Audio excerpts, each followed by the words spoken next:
Fala, rapaziada, tava aqui no... Aí. Tava na...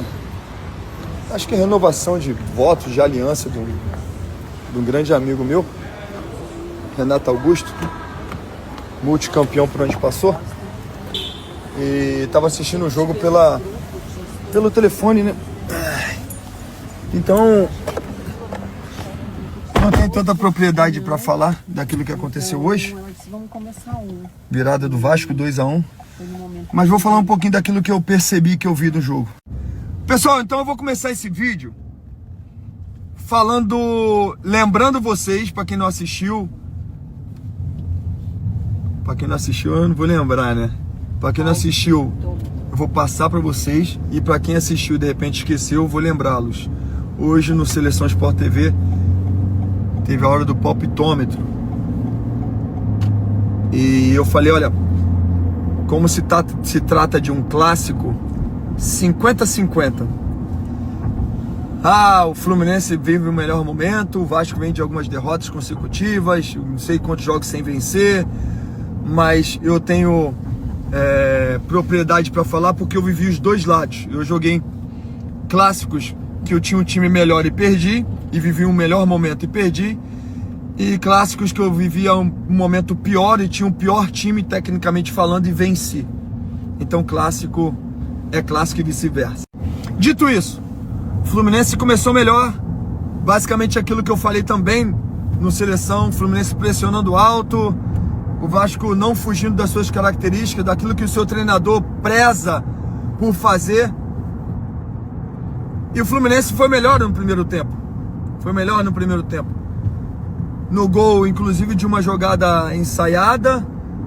Eu esperava que a falta fosse batida diretamente, fosse ser batida diretamente pro gol, né? O cara fosse finalizar e cruzou ali no segundo pau. Se não me engano, o Thiago Silva dá uma assistência e gol do Serna.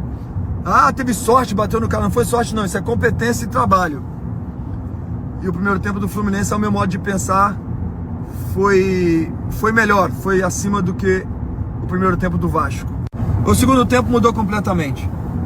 E eu não tenho dúvida de que o Diniz tem uma grande parcela para a volta do segundo tempo do Vasco.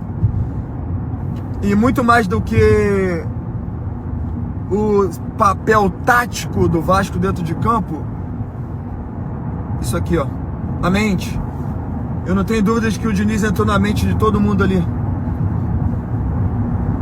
Porque num clássico, às vezes, você precisa mudar a chavinha mental do atleta. O atleta entender que ele está jogando um clássico, uma semifinal de Copa do Brasil, de um campeonato tão importante. E o Vasco voltou melhor. O Fluminense parou de jogar.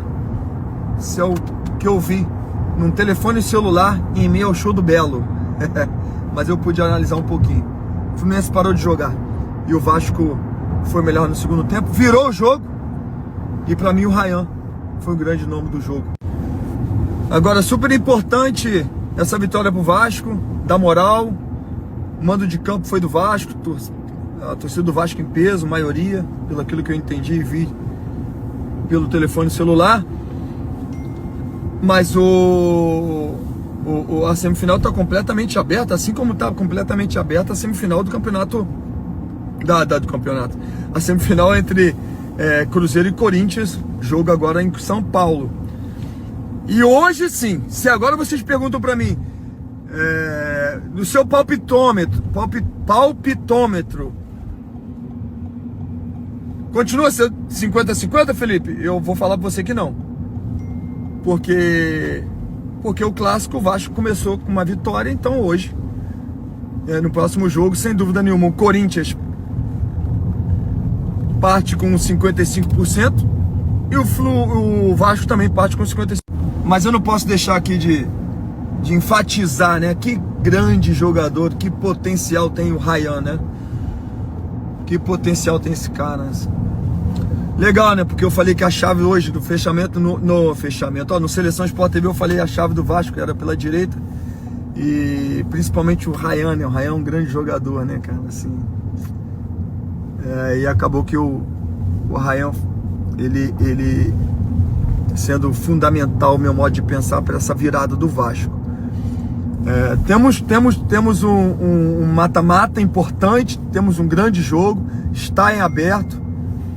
Sem dúvida nenhuma, a torcida do Fluminense vai lotar o estádio no próximo jogo, e tem que fazer isso mesmo. E vamos ver o que vai acontecer. Clássico é clássico e vice-versa. Hoje deu Vasco. Mesmo vivendo um pior momento, mostrando para todos que clássico não é momento. Clássico não é momento. Clássico se vence, clássico não se joga, clássico se vence, se ganha. E que gol importante pro Verratti, né? Depois daquilo que aconteceu e sair chateado. Mais uma vez volto aqui a enfatizar a importância do treinador do Vasco, né? Porque se é um treinador orgulhoso, se é outro treinador, o cara vai assim, não vou colocar ele pra jogar não. Foi lá e colocou ele pra jogar, ele foi lá e definiu e fez o gol. Sabe por que ele fez o gol? Porque ele é o capitão do time, ele fez o gol porque ele é o cara que luta pelo Vasco, ele fez o gol porque ele é um cara que é um ótimo profissional, independente se errou ou não no que ele fez a última vez, não apaga nada daquilo que é a importância dele que ele tem pro Vasco.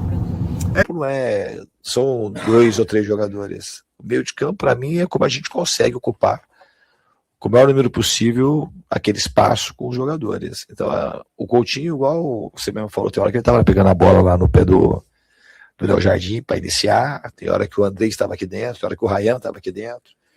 Então, existe uma rotatividade de jogadores. O nosso time é um time muito caracterizado pela mobilidade. Então, o meio-campo, muitas vezes, ele não é formado só por esses 3 jogadores. Mas, de maneira agora particular, eu acho que tanto o Thiago como o Calma e o Coutinho fizeram partidas muito boas hoje. Diz aqui, Vitor Seta, do Globo, boa noite, parabéns pela vitória. Eu queria te perguntar sobre o Maracanã, na sua passagem atual no Vasco, pelos motivos mais diversos. O time jogou pouco no Maracanã, mas quando veio para cá, fez bons jogos, na maioria das vezes. Agora você tem uma semifinal com 2 jogos no Maracanã, já foi, e o Vasco voltou a performar bem. O Maracanã tem sido um terreno confortável para esse time do Vasco, faz parte desse processo que você cita, de se sentir um time grande, jogar para um público 3 vezes maior, no ano em que São Januário não tem tido os resultados que costumava ter? Eu acho que São Januário é a casa do Vasco, e a torcida ali é um estádio diferente, a gente adora jogar lá também, embora a gente não tenha aproveitado tanto o mando como historicamente o Vasco consegue. Mas a gente fez muito boas apresentações lá também que não conseguiu terminar com vitória. E o Maracanã também é a casa do Vasco. O Vasco foi campeão aqui com o Roberto Dinamite, foi campeão com o time do Felipe, do Pedrinho e do Edmundo, foi campeão na João Avelange. Então, assim, aqui é a casa do Vasco, como o São Januário, é um jogador que vai ter bastante sucesso. Ele tem tudo para ser um grande jogador. Diniz, boa noite. Lucas Basílio do Tic-Tac. Sim. Quem diria? Como sempre. Apareceu. Queria que você comentasse, além da superioridade ofensiva do Vasco, não só na segunda etapa, como na primeira etapa em si, as principais lições que o time pode tirar de hoje para melhorar ainda mais no confronto da volta contra o Fluminense. A gente tem que analisar o jogo com calma ainda, sabe? Eu acho que nem do primeiro para o segundo tempo, acho que a gente fez um ajuste melhor na marcação. A gente errou bastante em alguns aspectos, de saber a hora de pressionar a bola, a hora de poder esperar um pouco mais. Porque o Fluminense também é um time difícil de ser marcado. É um time que tem bastante mobilidade e é um time que sabe jogar com profundidade. Tem o Everaldo, que é um jogador que tanto disputa a bola no alto, como consegue cair pelos lados, que ele tem boa velocidade. Tem 2 jogadores rápidos pelo lado. Hoje, no caso, jogou o Soteldo no lugar do Canóbio. O Canóbio provavelmente deve voltar. Então, o Fluminense é um time que a gente precisa estudar e eu preciso ter um pouco mais de tempo agora para rever o jogo, para poder fazer os ajustes necessários aí para a gente conseguir performar bem no domingo. Depois no Beto White.